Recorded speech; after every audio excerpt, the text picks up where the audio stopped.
If you're designing for large or even small scale commercial hotel projects, bed and breakfasts, and you are stuck on the textiles and linens in the bedding, well, today's guest, Heidi Luber, is going to help us out. Stick around. Hey kids, and welcome to Designed by Wingnut Social. I'm your host, Darla Powell, interior decorator. I had an interior design firm in Miami, Florida, Darla Powell Interiors, until I discovered my love for marketing, and here we are. Wingnut Social is a digital marketing agency for you guys, interior designers, decorators, to the trade home furnishings, architects, and the ilk. Right. All right, guys, today's show left me, sometimes you get like little words stuck in your head on a loop. And you can't get it out of your head, kind of like a song. Well, I have Warp and Weft. Warp and Weft, my new rock band that I'm going to start in my head. And you're going to see why. Because today's guest, Heidi Luber of Lubertex International, taught me some stuff about bedding and sheets, even for my own use in my own home. And I think that you're going to find her conversation with me extremely helpful if you are stuck like I was as a designer when it comes down to the nitty-gritty of getting bedding and textiles for your interior design projects or even your own home. I did not do commercial design, but if you do commercial design and you're doing hospitality design, I think that you're going to find a lot of useful information here. And what we didn't cover in our short conversation, you can always hit her up at Lubertex International, lubertex.com. That's Lubertex.com. All right, guys, before I get into my conversation with Heidi, you know the drill. Heidi Luber is the CEO and fourth generation owner of Lubertex International, a textile firm with a rich legacy dating back to 1937 in Montreal, Canada. Heidi's journey is a captivating tale of innovation and reinvention. As the landscape of textile manufacturing shifted, so did Heidi's focus. Seeing an untapped market within the hospitality industry, she steered Lubertex towards new horizons, forging partnerships with elite hotel brands and redefining the company's identity. All right, very interesting. Let's find out more. Wingnuts, help me in welcoming Heidi Luber to the show. Hey there, Heidi Luber. Welcome to the show. How the hell are you? Darla, it's great to meet you. Thank you for having me. It's my pleasure to have you, and you are a first. I don't think we've ever had a CEO of a textile industry company on the show before, so congrats. At least I'm pretty sure we haven't. If we have, apologies. We have like 400 and some episodes, but I don't think so. Well, thank you. I'm so happy to be here. All right, Heidi, before we dig into some questions and conversation here, just tell the audience a little bit about who you are and who you help, and we'll dig in. So I am the president of Lubertex International. We are an 87-year-old textile-based company. I'm the fourth generation in a family business, first woman, fourth generation. I look pretty good for 87, right? I was going to say, you took my joke. So we have been working with textiles for a very long time, sourcing them from overseas, different countries, very well versed on our textiles. So when I came on board as the fourth generation, I decided to take it into the direction of hotels and home bedding, because what could be a nicer segue from knowing your textiles is getting right into the sheets. So it was well accepted in the industry, and I started selling to hotels, selling retail, which just kept going on and on and on. And here we are today, and we supply thousands of hotels in North America and growing. So we're growing to Europe, we're growing to the Caribbean, and we offer a 5-star luxury service as well as 5-star luxury bedding for all budgets. I think you should hire me to do some site visits on your Caribbean Absolutely. projects. I know. I have several friends and my husband who likes to come along, but there's just a select few that get to come with me and carry my bags and have my back. I'll bet. Okay, so Lubertex, are you just supplying to commercial designers, architects, actually straight to the purchasing designer for the hotels? Just tell me a little bit about what that business model looks like. I would say most of the time it's straight to the end user.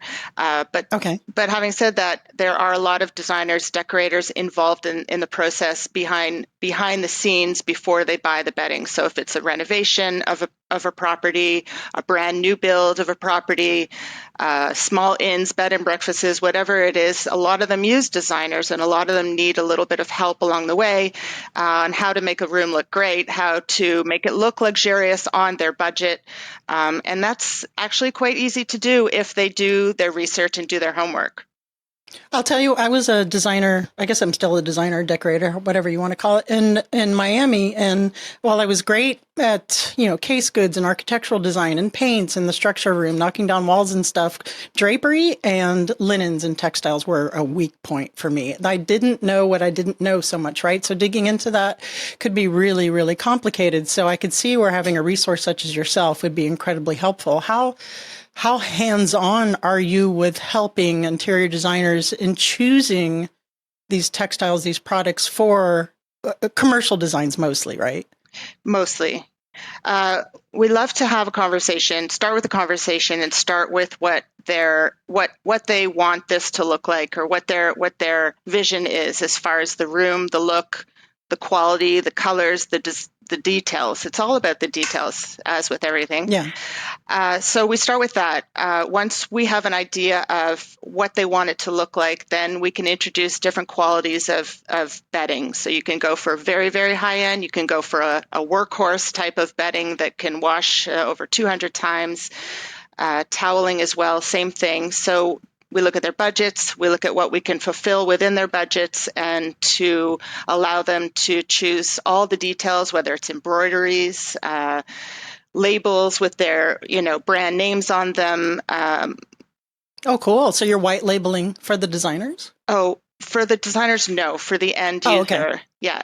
However, I see. So like Susan McNugget's hotel sheets or whatever. Exactly. Okay. We love to do all that because, a lot of hotels are using brand names out there in the industry that you might see in a store. So I tried to convince them, why not have your own brand and create your own brand? And then people start to say, well, where can I get that amazing hotel's bedding? And, they can look on the bedding and they can see the labels.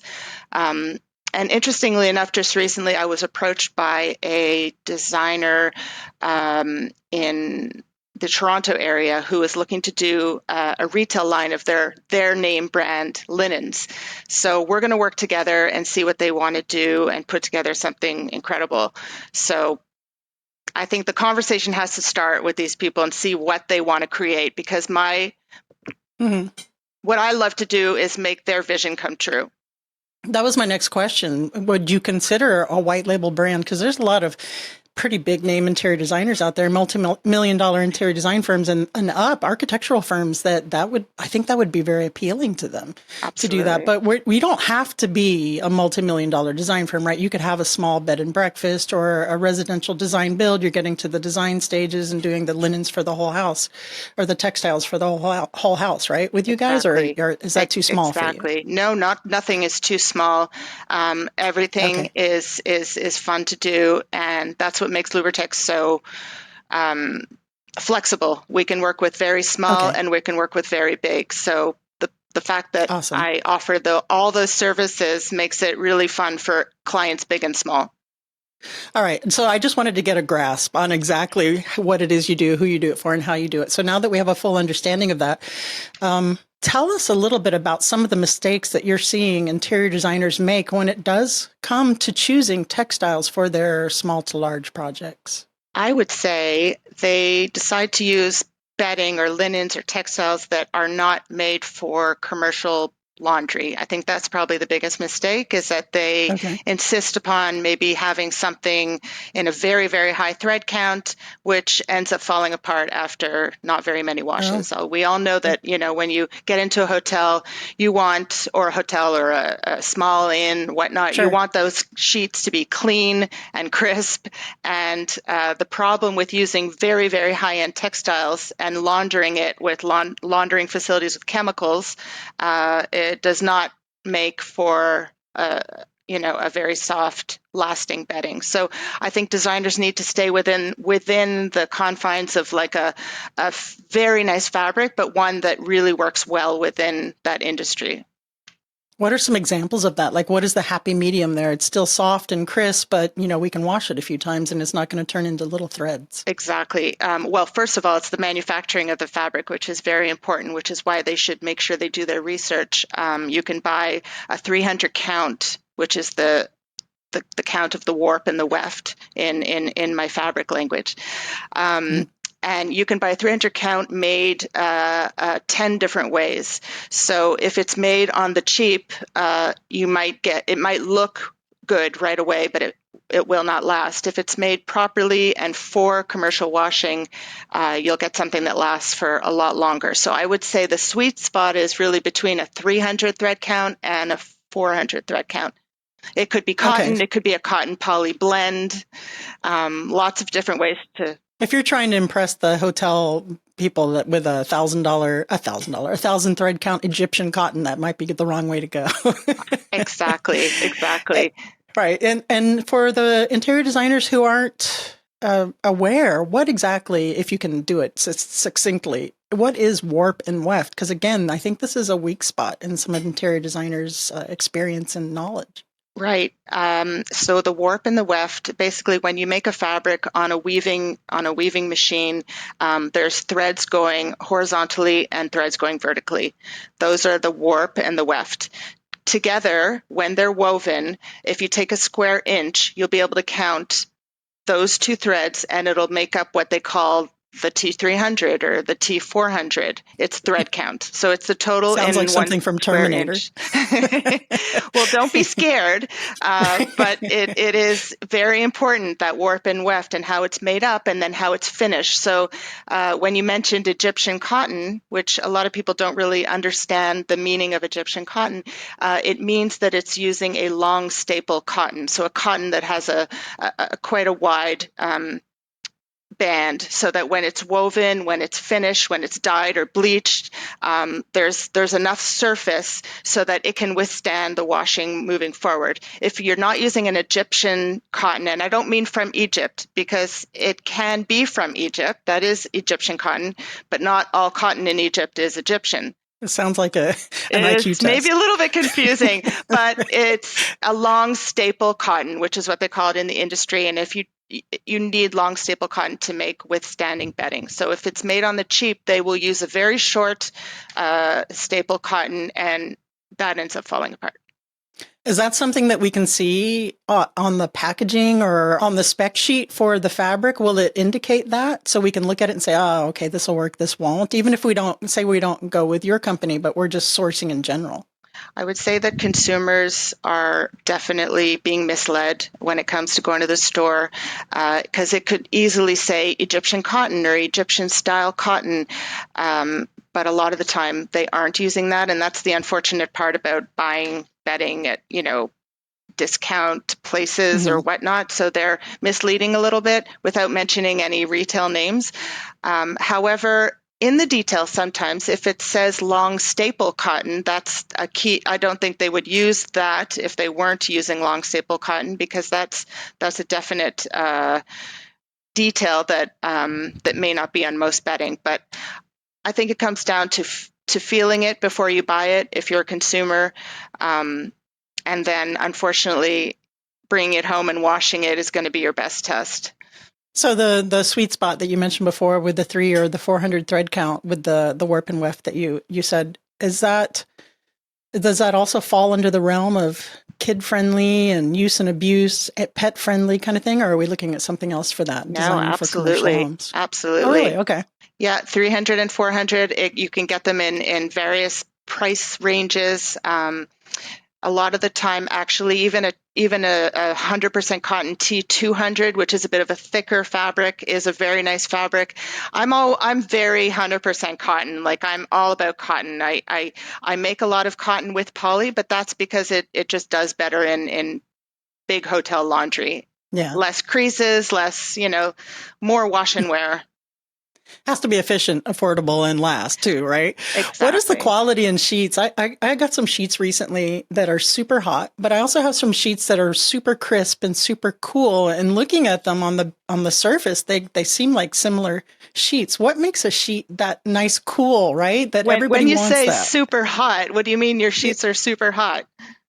They make me hot flash a lot more. Okay. I mean, this is something that we could talk about later, Darla, but generally, and I get this question asked a lot, and I may be in the absolute same situation as you. 100% cotton is the way to go because they might be like cooling. They might be, you want something that's breathable. Cotton is always proven to be probably the most normalized, breathable fabric around. Right. There's some sheets like bamboo fibers that they claim to be, make you, cooler when you're hot and hot when you're cool and dry faster from night sweats or things like that. I mean, there's a lot of stuff going on there. I say stick to cotton. It's the way to go. I mean, at home, you can try lots of different things, but cotton is... Fellow women in menopause, 100% cotton, can't go wrong. Oh, totally. Yeah.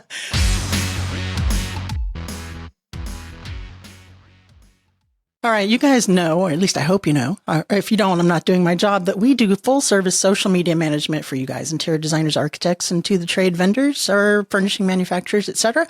But we are excited to announce our very new hybrid plan with Wingnut Social. It's kind of a half done for you, half you do it yourself sweet spot. If you're a beginning designer or a firm who's just really kind of getting started in social media marketing, but don't quite have the marketing budget to delegate it to a marketing firm, because that's a pretty decent size investment, right?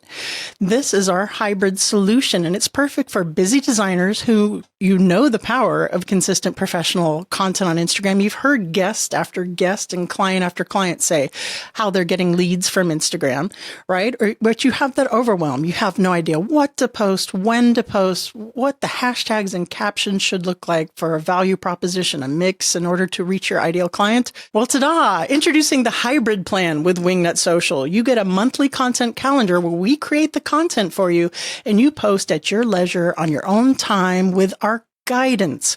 We're doing the posts, we're doing feed posts, we're editing reels for you. You get 8 feed posts, 2 reels.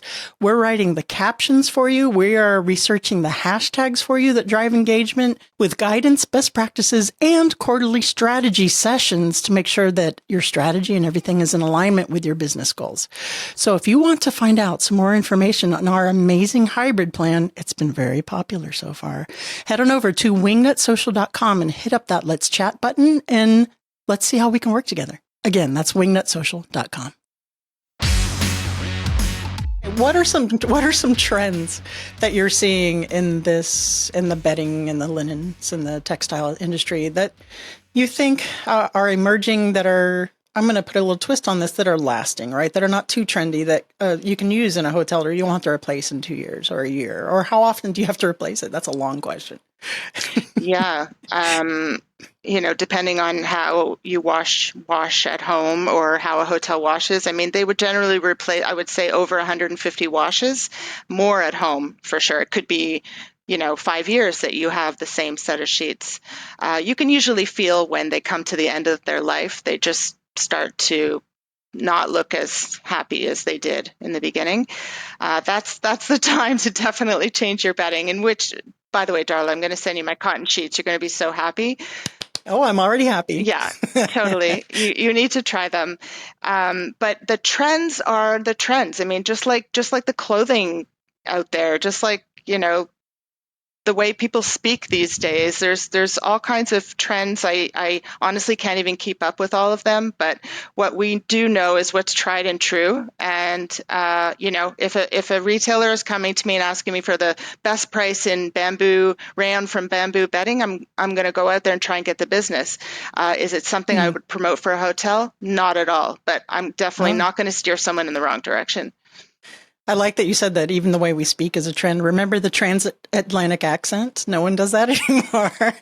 Let's talk about bedding. remember that the way they used to talk in the old timey? I don't know. It's the first thing that came to mind. Everything is so different. And like now it's like we're speaking in code. How would you like to run this hotel? All righty. Very, very cool. So what are some other things that designers need to be aware of when choosing textiles for their projects before we get into the What Up Wingnut round? I think that would be maybe in terms of color and patterns. There you go. If they're doing something for a small inn or for, let's say, someone who's purchased a home that has 10 bedrooms and wants a designer to put that together for her, I would stick with I would steer them into doing bedding that is very basic white ivory maybe, and keep it really simple, because what's fun is the color that you can throw into it after, whether it's a throw blanket or extra fun pillows on top. I love I love nothing more than a clean white bed. It looks like something I want to get into. I have to say hello to it in the morning. It's like a paradise. And I think that when you go to a home and they have a lot of bedrooms or people with, I think a white bed with little accents here and there is the way to go, because there's so many things you can add to the room, art and pillows And and patterns, you get tired of them after a while, right? yeah, Even the best, prettiest pattern that matches, you can kind of get sick of it after a while. I like yeah, a white bed. exactly. Yeah. I've had people come to me and say, well, I have this duvet cover. It's like a paisley design with green and a little bit of red, and I don't know what to put for your bedding. I'm like, white. Just go white. Yeah. Just White, keep it off-white. Yeah, white. I like it. Unless Yeah. your dogs sleep in the bed with you, not that mine do. In the bed, yeah, that could happen. My dog sleeps on top of the duvet cover, but in the bed, I mean, who cares if it's white? It Yeah, who washes. cares? Yeah, Yeah. exactly. All right, I did have another question for you, actually, before we get into the fire round. So licensing deals and stuff, right? So you did mention that you had a designer who was thinking about white labeling her, and you're in talks for that. Do you ever have designers who are designing for you guys, or is that totally done in-house? We do that in-house together with our factories. So when sometimes we get a brand, say a Marriott that wants a specific brand approved pattern on their white bedding. This is something that we'll do together with our factory to produce samples and to reverse engineer certain designs. So we're really good at that. In fact, way back when we were just a textile company, we used to have licenses for Disney and places like that, and we used to do prints of all kinds. How Um, cute. yeah, and those were fun days, but now everything is done overseas, and I stick to hotels and basic bedding. Yeah, I was going to say, because if this Susan McNuggets white labeled her sheets, right, and they were super popular, maybe that could be a Susan McNuggets line, but it sounds like you've been there, done that. Well, she could have her own line. There you She go. could do her own line of beautiful, white bedding, and then your podcast should be definitely like one of those other podcasts where you're sitting in bed and just chilling and having a great conversation From bed. Susan from McNuggets from bed. bed. Yeah. Yeah, I've seen some of these people, celebrities that have their podcasts in bed, and so it seems to be trending. Well, if I didn't have the right sheets, I'd be too sweaty, right? So, Sure, sure. all right, Heidi Luber, thank you so much for this information and for helping us to learn more about Lubertex. But now I have to ask you, are you ready for the What Up Wingnut round? I'm ready, Darla. What would the hashtag on your tombstone be? Thought a lot about that one, Darla, but I don't want to think about it too much. But I'll tell you this. I would say number one, be a good human. I would tell that to everyone in every way, tombstone or not. But then I would go on to say, have a very comfy bed in life. And as I'm signing off, good night. That's a very long hashtag, Sorry. but I love this. I love this sentiment. No, it's So maybe awesome. you can edit it and make it shorter, but basically be a good human and sleep comfortably, really. Take care of yourself. Life is short. Sleep is restorative. Sleep makes you a better person the next day when you get a good sleep. Take the time to get to know what you're putting on your bed and what you're sleeping on so that you wake up happy and going forward and seizing the day. You're stuck on a deserted island, but you can have your one favorite food forever. What is it? Mediterranean of all kinds. Absolutely. Can we narrow it down? Can we be more specific? Italian or what? Greek. Italian Food. what? A Greek. I know, but what dish? Pasta. There you go. With what? Yeah. I mean, I love a good bolognese sauce. That's a go-to. Ever since I was a little kid, it just made me feel better. Awesome. Last but not least, please recommend a book that's impacted you either personally or professionally. Oh, the places you will go. Dr. Seuss. Absolutely. I love it. It's all about strength, resilience, encouragement. And every day you will go somewhere new. And you know what? You will be there and you will have to move forward. Heidi Luber, please tell the audience where they can go to find out more about Lubertex, and we will call it a day. So Lubertex International is launching our brand new refreshed website, I believe, this week. So you can go to lubertex.com. You can go to Lubertex International on LinkedIn and soon Instagram, Darla. And also you can see all about our commitment to sustainability, which has just been press released. We want to help the environment as well, which is amazing. And I am so grateful for you taking the time to have me on your show. So thank you so much. Well, I'm grateful to have you here, Heidi. Thank you so much. Wonderful. Thanks. All right, guys, sometimes you don't know what you don't know. Heidi, thank you so much for joining us and giving us your insight. I can tell that we barely scratched the surface of your knowledge here and how you can help interior designers, especially commercial interior designers, but hospitality designers with Lubertex there. And I hope I gave you some great ideas as well. I look forward to seeing you on Instagram. Hint, hint.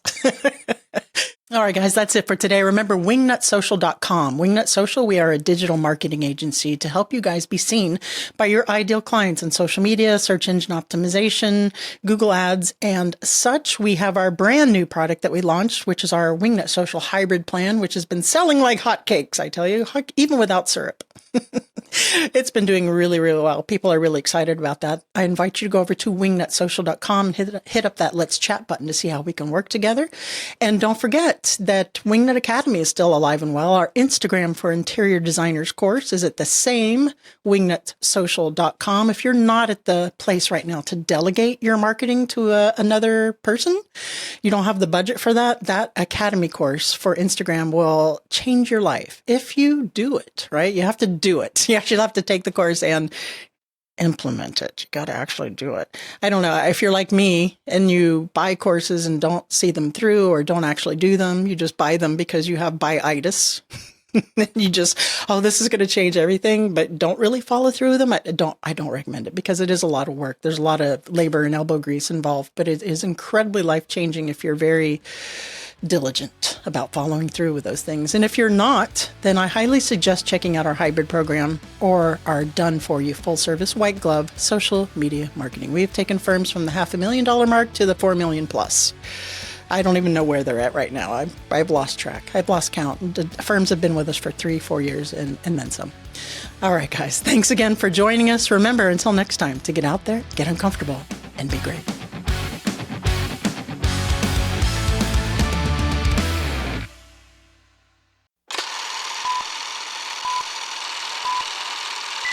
All right, you guys know the drill. Before I get into my combo with Heidi Luber is the CEO and fourth generation overlord of Lubertex. All right, guys, that is it for today's show. Remember, Wingnut Social is a digital marketing agency for you guys. We are bread and butter, where we specialize and get the most. All right, guys, that's it for today. Remember, Wingnut Social is a marketing agency for you guys, interior designers, architects, to the trade, vendors, and the ilk. We are very adept at doing full service social media marketing. We're not adept at doing podcasts, though, I guess.